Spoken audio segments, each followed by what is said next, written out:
Merci de votre attention, Madame, Monsieur. L'actualité ce soir, l'Assemblée générale des Nations Unies. Les travaux ont commencé ce mardi à New York. Le chef de l'État y prend part. Principale préoccupation de cette 71e session, la mise en œuvre de l'agenda 2030. Que ça vous devise à New York en début de journal. On l'a appris d'abord par rumeur, un communiqué l'a rendu officiel depuis hier, l'augmentation des frais au poste de péage au sein de la population. Beaucoup d'interrogations. La société s'affaire gestionnaire des postes de péage s'explique ce soir. À suivre enfin le message de paix des médiateurs des pays UEMOA présents à Lomé. Message de paix adressé à l'occasion de la célébration demain 21 septembre de la journée de la paix. Ce sera donc demain. Voilà, madame, monsieur, le sommaire. Bienvenue. Voici le journal. Bonsoir à tous. L'Assemblée générale des Nations Unies à New York, donc, le chef de l'État prend part aux travaux de cette session, la 61e. Principale préoccupation, la mise en œuvre de l'agenda 2030. Un aperçu avec Kwessan Vodebi. Et si les meilleures réponses aux questions sur le développement venaient de la 71e session de l'Assemblée générale des Nations Unies, qui se tient en ce moment à New York, exactement un an après l'adoption des objectifs du développement durable, ODD, suite aux résultats pas très glorieux des objectifs du millénaire du développement. Où en est le monde avec le nouvel agenda du développement à l'horizon 2030? C'est en somme un test d'évaluation qui attend les 193 États membres de l'ONU qui présenteront chacun en ce qui le concerne au cours de ce forum multilatéral les efforts déployés pour éradiquer la pauvreté, protéger la planète et garantir la prospérité pour tous. Pour la mise en œuvre des ODD, le Togo et 21 autres pays ont été choisis comme pays pilotes. Voilà pourquoi le discours du chef de l'État togolais est très attendu à la tribune des Nations Unies. Dans cette optique d'évaluation, Foy Esozina Nyasingbe partagera l'expérience du Togo dans la lutte contre la pauvreté, un exercice qui lui sera fort aisé quand on sait que à l'ESCAP, la stratégie de croissance accélérée de promotion de l'emploi, le Fonds national de finances inclusives et tout récemment le PUDC, le programme d'urgence du développement communautaire, ont permis un recul de la pauvreté de 61,7% en 2006 à 55,1% en 2015. Le Togo a également à cœur les enjeux de la lutte contre le dérèglement climatique. Lomé est partie prenante de l'accord de Paris sur les changements climatiques COP21. Le chef de l'État l'a confirmé en procédant à la signature du traité au cours d'une cérémonie aux Nations Unies.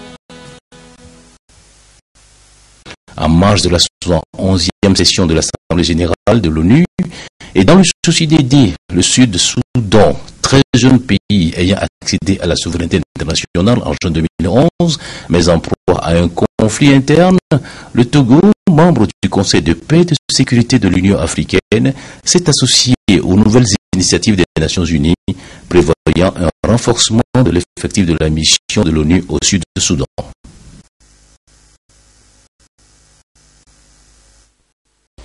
Et voilà, et avant à New York, le président Faure Gnassingbé était au Canada à la 5e conférence de reconstitution des ressources du Fonds mondial. Les dirigeants ont réaffirmé à l'occasion leur volonté de mettre fin aux épidémies de VIH, de tuberculose et de paludisme.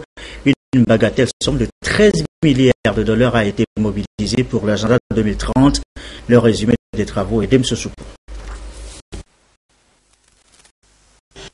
À Montréal, le Fonds mondial a reçu le soutien nécessaire pour efficacement poursuivre la lutte contre les 3 maladies que sont le VIH-Sida, la tuberculose et le paludisme.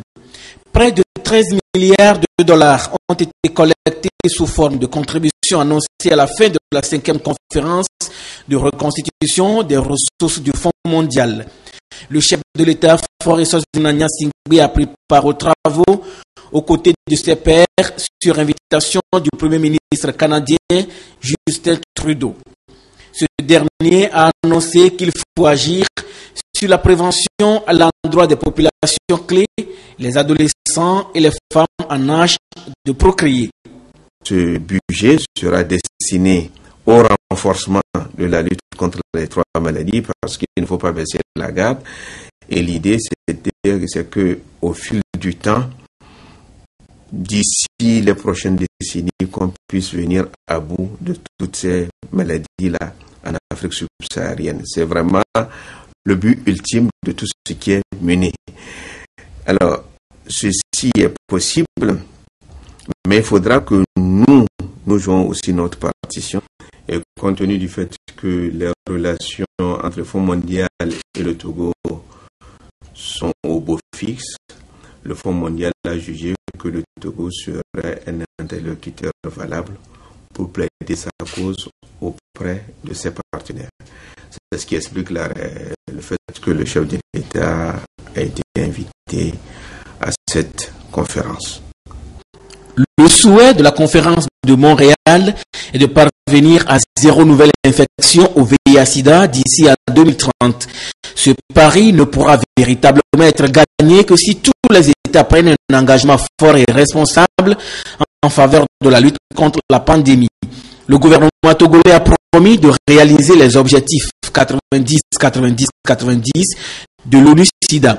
Ceci afin que 90% des personnes vivant avec le VIH-Sida connaissent leur statut, 90% des personnes conscientes de leur séropositivité soient sous traitement antirétroviral et 90% de ces personnes sous traitement aient une prise en charge virale indétectable.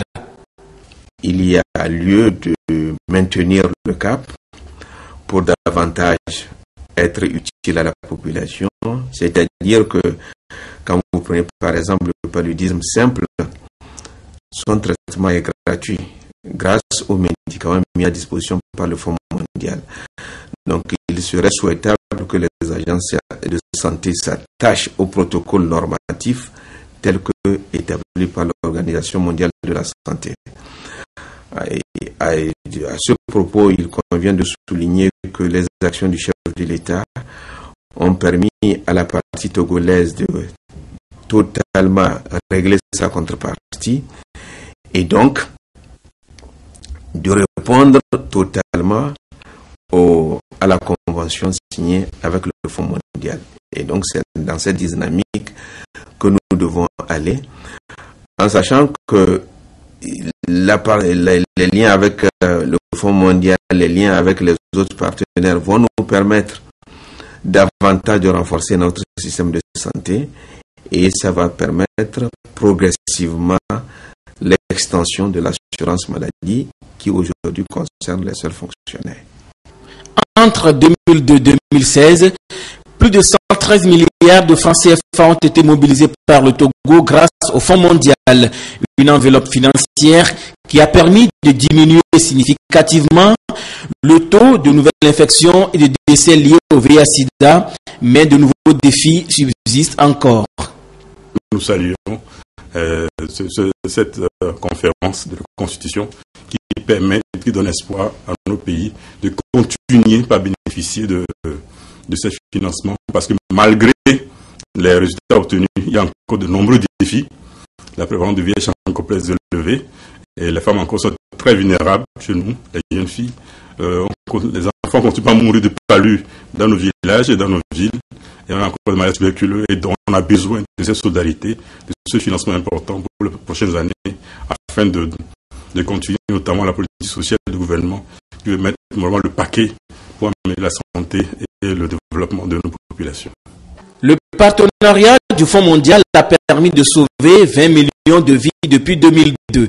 La conférence conférence de Montréal se veut être un nouveau départ pour les États dans la maîtrise de la propagation des épidémies du VIH, de la tuberculose et du paludisme. Nous l'annoncions en titre tout à l'heure. Rumeur avant officielle depuis hier.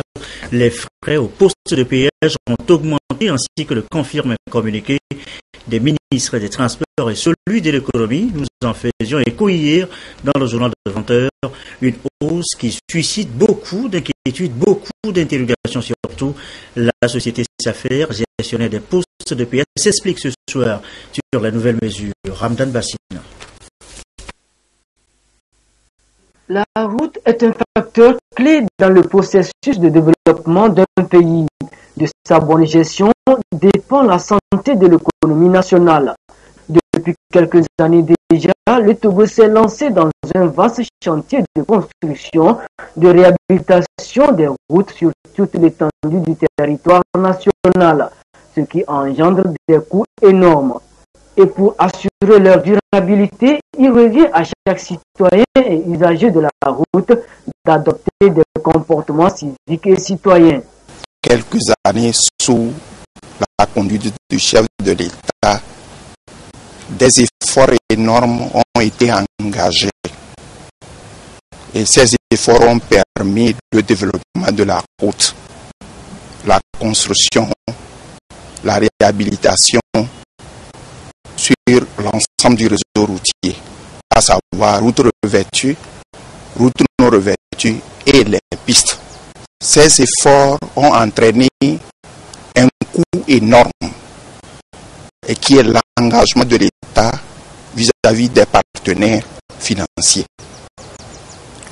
Aujourd'hui, nous pouvons estimer environ plus de 1000 milliards engagés pour le développement de la route.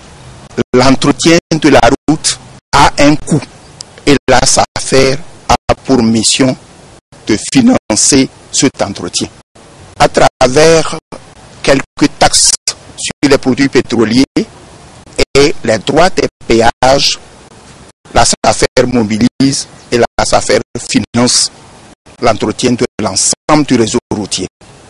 C'est dans le souci de garantir la durabilité de l'ensemble du réseau routier au profit des Togolais que le gouvernement a décidé de revoir à la hausse les droits, les tarifs des péages sur l'ensemble du territoire national. Les prix au péage sont désormais fixés comme suit depuis le 16 septembre 2016. Tricycle, 200 francs CFA, véhicule léger, 500 francs CFA, minibus, 1000 francs CFA, autocar, 3000 francs CFA et poids lourd articulé, 4000 francs CFA, ce qui a à coup sûr des impacts sur la population. Nous voulons aussi confier à toutes les Togolaises, à tous les Togolais que nous couvrons à peine 30% des besoins réels de l'entretien routier par an. Ces besoins se situent dans une fourchette de 35 milliards à 40 milliards par an. C'est des fonds engagés, des fonds à rembourser aux partenaires. Et c'est chaque Togolaise et chaque Togolais qui contribuera aujourd'hui et demain à rembourser ces fonds. L'impact immédiat sur l'économie, c'est la facilité, la mobilité des personnes et des biens sur l'ensemble du réseau. C'est également permettre à ce que les zones de production puissent être accessibles facilement. La hausse des prix au péage répond donc à une nécessité et chaque acteur est appelé à œuvrer pour l'essor de l'économie nationale et la survie des infrastructures routières. Voilà donc pour les explications sur la hausse des droits au péage. Les nouvelles du PUDC maintenant. Le programme d'urgence de développement communautaire lancé en février dernier, il se poursuit. Les premiers indicateurs dans les différents secteurs font déjà, et ce depuis ce matin, objet de validation.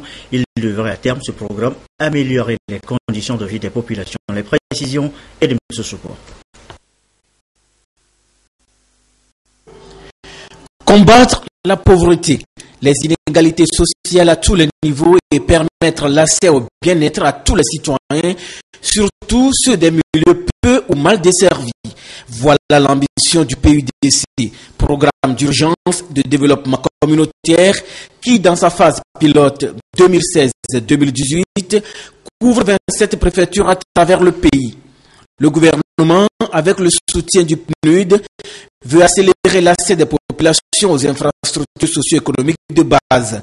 Mais avant cette étape, plus de 200 indicateurs couvrant tous les secteurs sont soumis à étude afin d'en retenir la liste définitive.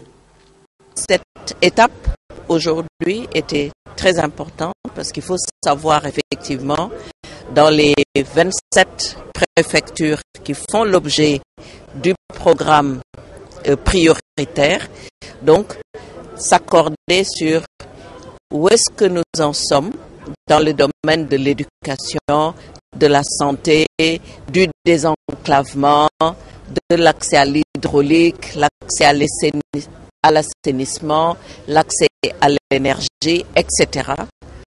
Pour pouvoir dire maintenant, en 2018, qu'est-ce qu'on doit atteindre comme amélioration. Il y a déjà les appels d'offres pour les travaux qui sont déjà lancés. Nous avons lancé un important programme de construction de pistes de désenclavement. Et nous allons réaliser dans le courant 2016, donc déjà une première tranche de 400 km de pistes. À côté de ça, nous allons, je crois qu'aujourd'hui même, vous allez voir, vous avez déjà vu dans les journaux, les appels d'offres pour la construction des infrastructures scolaires. Le PUDC se présente donc comme un outil de renforcement de la cohésion nationale et de lutte contre la pauvreté. Plus de 155 milliards de francs CFA ont été mobilisés pour son début. Aucun aspect du développement inclusif ne sera négligé. Des garde-fous sont mis pour éviter les échecs sur le terrain. Ce qu'il faut noter, c'est que personne ne va accepter perdre les 155 milliards. C'est pour cela que on est allé chercher les meilleures pratiques dans le domaine. Il y a des pays qui ont expérimenté la chose, notamment le Sénégal. Comment ils ont fait? Nous sommes allés chercher dans ces pays comment ils ont fait pour accélérer. Si dans le temps où actuellement, le Ghana par exemple aussi, si aujourd'hui on met 1 an, 2 ans pour mettre en œuvre une infrastructure, que ce soit dans le domaine de l'énergie, de la santé ou de l'eau, et qu'avec le PUDC, on peut juste utiliser 3 mois, 6 mois, oui, c'est ça qu'il faut faire aujourd'hui, parce que le besoin est là. Comment faire pour accélérer la prise de décision, l'action, et également s'assurer que l'impact est réel, d'où ce système de géolocalisation. Donc c'est important de noter tout cela. Et aussi, la personne qui joue un rôle essentiel dans tout ce processus, c'est les bénéficiaires. Le chef de l'État lui a dit au lancement, il veut que les bénéficiaires soient les premiers à s'assurer que les infrastructures se mettent en œuvre et qu'ils soient les premiers à dénoncer des cas de défaillance, etc. Et ce n'est que comme cela qu'on peut se réajuster et faire en sorte que les attentes soient comblées. Bon, d'abord, le bénéficiaire a été en amont, puisque on n'a pas juste, on n'est pas resté dans les bureaux pour décider de quoi faire. Les ministères, appuyés par des experts, sont allés sur le terrain pour collecter les informations. Donc ça a été un diagnostic participatif. Les gens ont noté, voilà nos besoins, voilà nos priorités. Et c'est ça qui est remonté maintenant au niveau du programme du PUDC. Donc en amont, ils sont présents. Dans la mise en œuvre, ils sont là aussi dans leur communauté pour s'assurer que ce qui est prévu est fait réellement et avec quelle qualité. Le développement d'un système de géolocalisation des infrastructures est vivement souhaité pour apprécier la réalisation des infrastructures de base sur le terrain. Améliorer le niveau de vie des populations, oui, mais le faire à un rythme soutenu avec un impact réel est important. C'est le défi à relever, la chose la mieux partagée par les participants à cet atelier. Autre programme évoqué ce soir, l'ASCAP, la stratégie de croissance accélérée de promotion de l'emploi. Son rapport 2015 fait également objet de validation depuis ce matin. C'est la synthèse des rapports annuels de performance des ministères. On devrait en savoir un peu plus sur les acquis enregistrés. Pour l'incarnement, Charlotte Moussimi. 2015, troisième année de mise en œuvre de l'ASCAP, stratégie de croissance accélérée et de promotion de l'emploi. Les efforts se sont poursuivis et l'heure est aujourd'hui au bilan.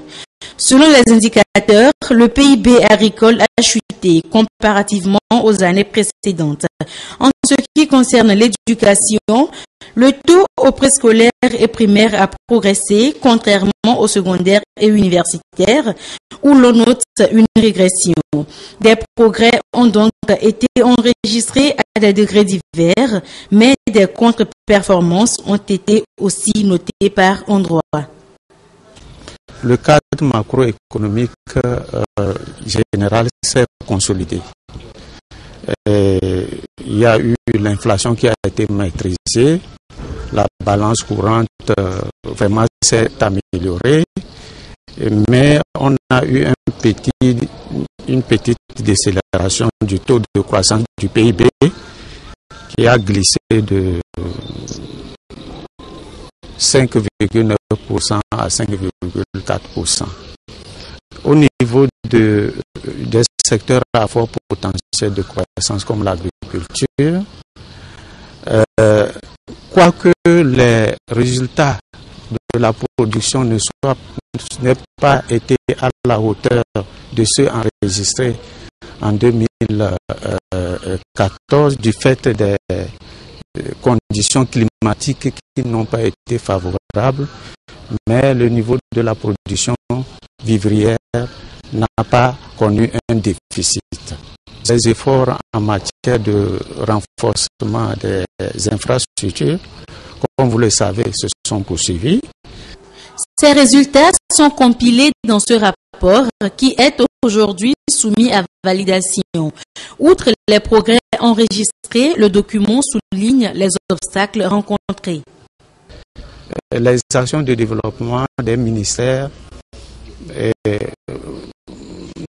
n'ont pas eu le niveau des ressources qui étaient escomptées.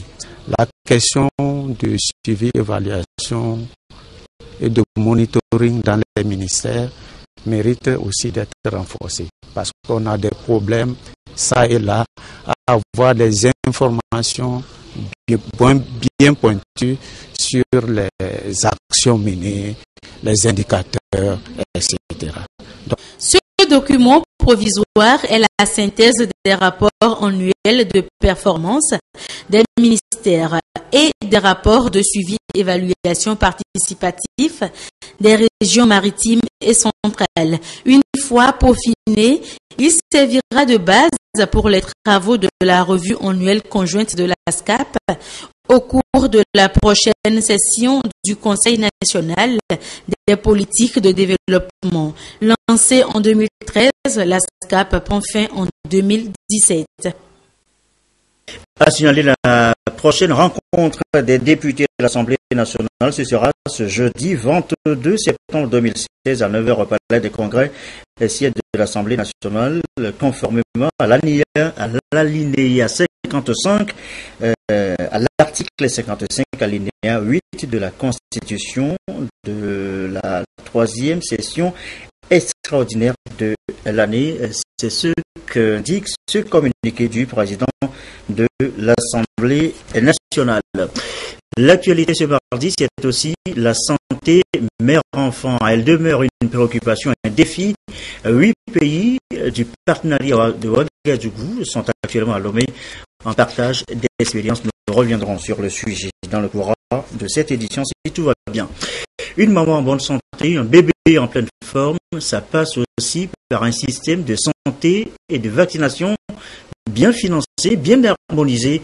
Les questions de financement sont justement discutées par experts nationaux du ministère de la Santé et partenaires techniques et financiers. La rubrique à l'ordre du jour de Douaré, Ramdan Bassina.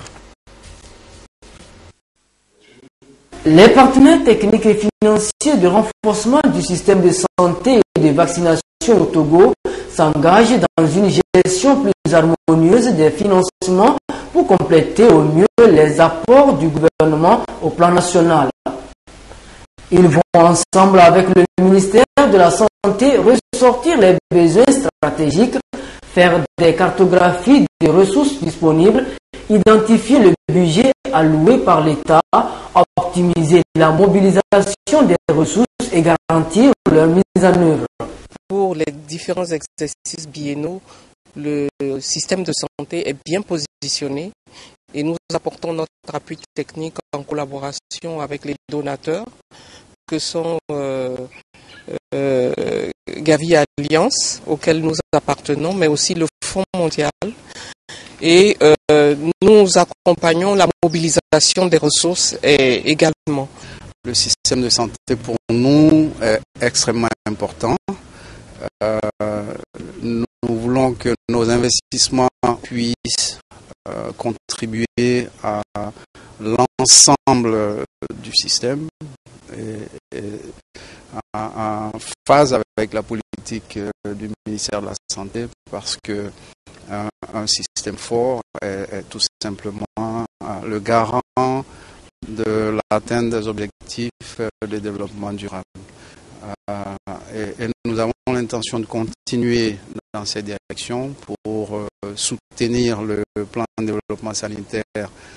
Cette dynamique va permettre d'élaborer une nouvelle subvention qui sera soumise à Gavi Alliance et d'autres partenaires sur la base d'un nouveau modèle de financement pour le renforcement du système de santé et l'introduction de nouveaux vaccins.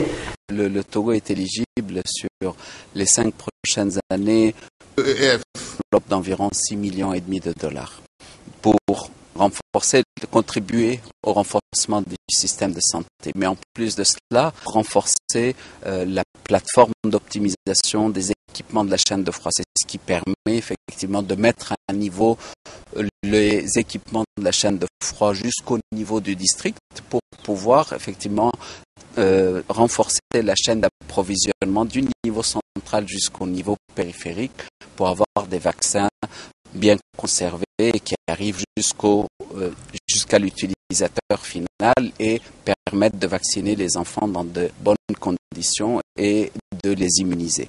Le gouvernement togolais entend établir un dialogue régulier avec les partenaires multilatéraux et bilatéraux afin de faciliter les discussions au sein de l'instance de coordination nationale pour la gouvernance des subventions du RSS. Cette nouvelle approche sera appliquée progressivement à tous les pays partenaires de Gavi dès janvier 2017. Ceci pour contribuer à l'amélioration des processus de planification nationaux du système de santé et ainsi favoriser le bien-être des populations. Dans le reste de l'actualité, cette rencontre BCA au Togo, directeur généraux des systèmes financiers décentralisés, également présent la discussion, la cellule d'appui et de suivi des institutions mutualistes ou coopératives d'épargne et de crédit. C'est la 3e rencontre du genre de l'année. En toile de fond, la situation du secteur microfinance au 30 juin 2016, un exercice d'inventaire. Donc, Mathias Touglo, Carmen Madia Capou. Le secteur de la microfinance a évolué ces dernières années au Togo. Les 2 premiers trimestres de 2016 ont été marqués par une hausse des activités dans ce domaine. Le nombre de bénéficiaires de systèmes financiers décentralisés, par exemple, a connu une augmentation de 3,5% avec une adhésion supplémentaire de 88 222 membres. Cette évolution a eu un impact positif sur les dépôts et les crédits qui ont respectivement progressé de 4,2% et de 6,7% d'un trimestre à un autre. Ces bons résultats cachent cependant quelques contre-performances qui ont été enregistrées au niveau du système et qui sont induites principalement par la détérioration du portefeuille de crédit, mais également par une non-observation du dispositif prudentiel, mais aussi la dégradation du portefeuille. Des propositions ont été faites au cours de ces assises pour préserver et consolider les acquis de ce secteur. Concernant par exemple le premier point qui est la dégradation du portefeuille, nous avons vu qu'il y a lieu de revoir le système de mise en place de nos crédits. Nous avons également insisté sur la nécessité de faire une éducation financière pour que les clients comprennent le rôle des institutions de microfinance. Concernant le second point qui est relatif à l'insuffisance de capitalisation, des approches de solutions ont été également proposées qui sont entre autres l'appel aux membres. Les autorités de supervision, notamment la cellule d'appui et de suivi des institutions mutualistes ou coopératives d'épargne et de crédit, CASIMEC et la BCAO, mettent déjà tout en œuvre pour assainir le secteur afin de renforcer sa crédibilité au sein de la population. 13 SFD en difficulté majeure ont fait l'objet d'une évaluation. Donc, nous sommes en train de finaliser leur situation, l'analyse de leur situation. Et il y a des décisions qui vont être prises, soit le retrait d'agrément.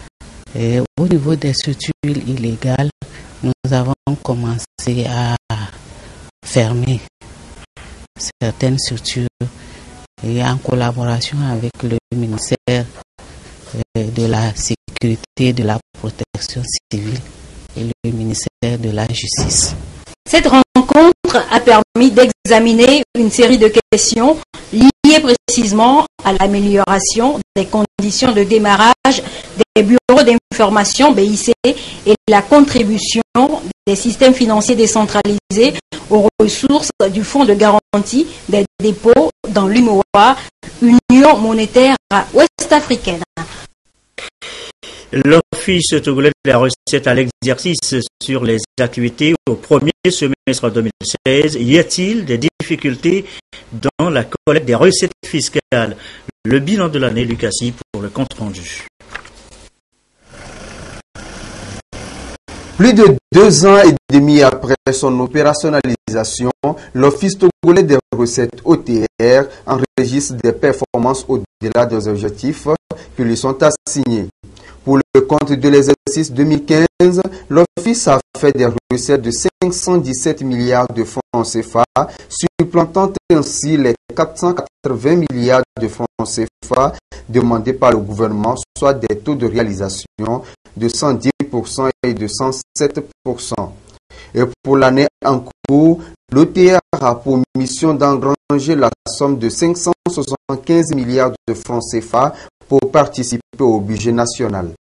À mi-parcours de l'année, le taux des recouvrements fiscaux de l'institution est de 49,8%. Les 51% restants seront atteints dans le second semestre réputé être généralement plus favorable aux échanges commerciaux, par conséquent à la collecte des recettes. C'est ce qui ressort de cette rencontre périodique de management du comité de direction de l'OTR avec les directeurs et chefs de division pour la revue des activités en vue d'éventuels recadrages et de peaufiner les stratégies à mettre en œuvre pour la réalisation des objectifs de l'Office d'ici la fin de l'année.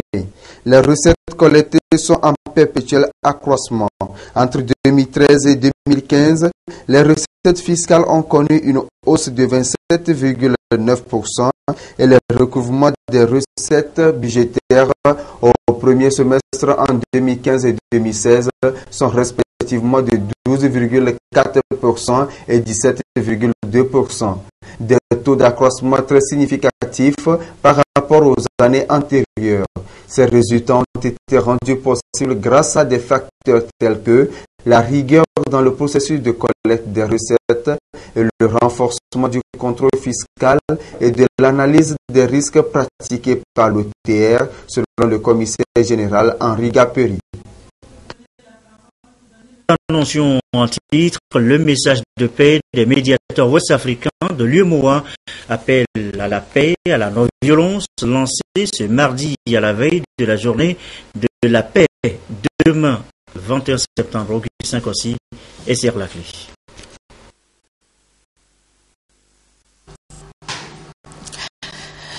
Pour mobiliser les États en faveur de la dignité et de l'égalité de tous les êtres humains, une journée internationale de la paix est instaurée par les Nations Unies. Elle est célébrée chaque 21 septembre et est dédiée à la non-violence, à la tolérance et à la protection des droits humains. Et le nouvel agenda planétaire 2030 incite les États à entreprendre des actions concrètes pour mettre fin à la pauvreté, protéger la planète et garantir la prospérité au peuple pour l'édification d'une société paisible. Le moment s'y prête bien. L'association des médiateurs des pays de l'UEMOA, présente à Lomé dans le contexte du renforcement des mécanismes de paix dans les États membres, a jugé opportun d'en appeler à une prise de conscience. Sachant que la paix n'est pas un vain mot, mais un comportement que les hommes doivent avoir et respecter pour le bien de tous. Remarquant que la recherche permanente de la paix est un combat qui vaille d'être mené pour des actions de développement dans la concorde et la solidarité. Relevant que les Nations Unies ont retenu pour cette année 2016, à l'occasion de la Journée internationale de la paix, le thème suivant: Objectifs du développement durable, composante de la paix.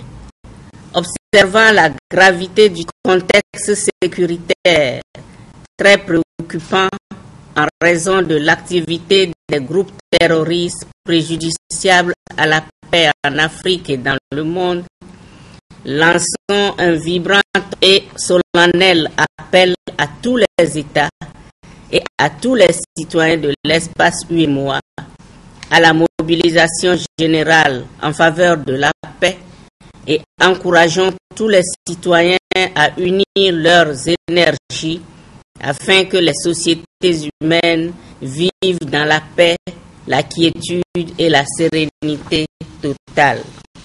La Journée internationale de la paix a été célébrée pour la première fois en 1981. Objectif du développement durable, composante de la paix. C'est bel et bien le thème de cette année. C'est dire que les 17 objectifs de développement durable ont alors une nouvelle vision porteuse de changements en matière de l'édification de la paix, de la lutte contre les menaces terroristes, la dégradation de l'environnement, la lutte contre la faim. Comme quoi, il ne peut y avoir de développement durable sans la paix, ni de paix sans développement durable selon les Nations Unies. Et un message de paix qui fait écho avant l'heure à la solidarité dimanche exprimé aux détenus privés de liberté. Ils étaient célébrés au Palais des Congrès, pas pour les faits qui leur sont reprochés, c'est juste une marque de sympathie et de solidarité. Le concert, le récit, Gérald Agoudou.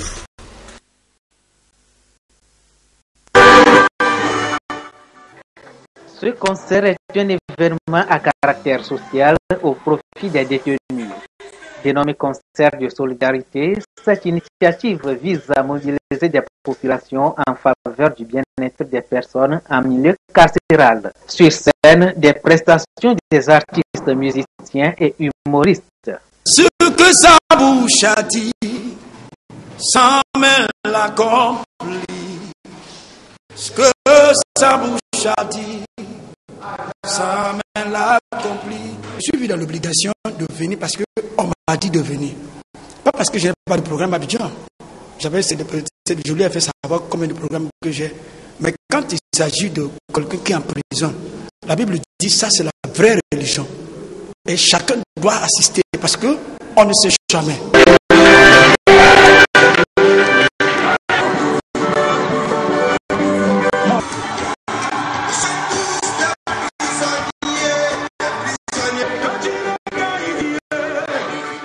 Concernant le spectacle, je peux dire que tout va bien.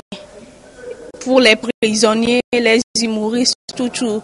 Et je fais coucou particulièrement à Alès. Il nous a fait courir. Les recettes collectées après ce concert seront investies dans les produits pharmaceutiques destinés aux détenus. L'ambition de cette initiative est de sensibiliser les décideurs, les acteurs, les défenseurs des droits de l'homme, ensemble, à travailler, à œuvrer, d'œuvrer pour le respect des droits des détenus et profiter de cette occasion pour sensibiliser la jeunesse. Vous avez pu constater aussi la prestation des détenus au profit de qui ce concert est organisé. Donc nous pouvons dire que somme toute c'est une ambiance bon enfant et que tout le monde a trouvé son compte. Selon le comité d'organisation, c'est également une occasion de sensibiliser la population, notamment la jeunesse, à éviter à tout prix le milieu carcéral en adoptant des attitudes saines et responsables. Voilà, quelques communiqués avant de refermer cette édition qui a débordé un tout petit peu. La direction générale de la Société Générale des Eaux informe son aimable clientèle de Lomé et de ses environs qu'en raison des travaux de maintenance sur ses ouvrages de production d'eau potable à Kakaveli, des perturbations pourraient être observées dans la fourniture d'eau dans certains quartiers de la ville au cours des journées du mercredi 21 du jeudi 22 septembre 2016. La TDE présente d'avance ses excuses aux abonnés pour le désagrément et les rassure que les dispositions sont prises pour le rétablissement rapide du service. Et puis je rappelle ce communiqué du président de l'Assemblée nationale qui informe les honorables députés que conformément à l'article 55 alinéa 8 de la Constitution, la troisième session extraordinaire de l'année s'ouvrira le jeudi 22 septembre 2016 à 9h au Palais des Congrès, siège de l'Assemblée nationale. Fin de cette édition. Je vous souhaite une très belle soirée.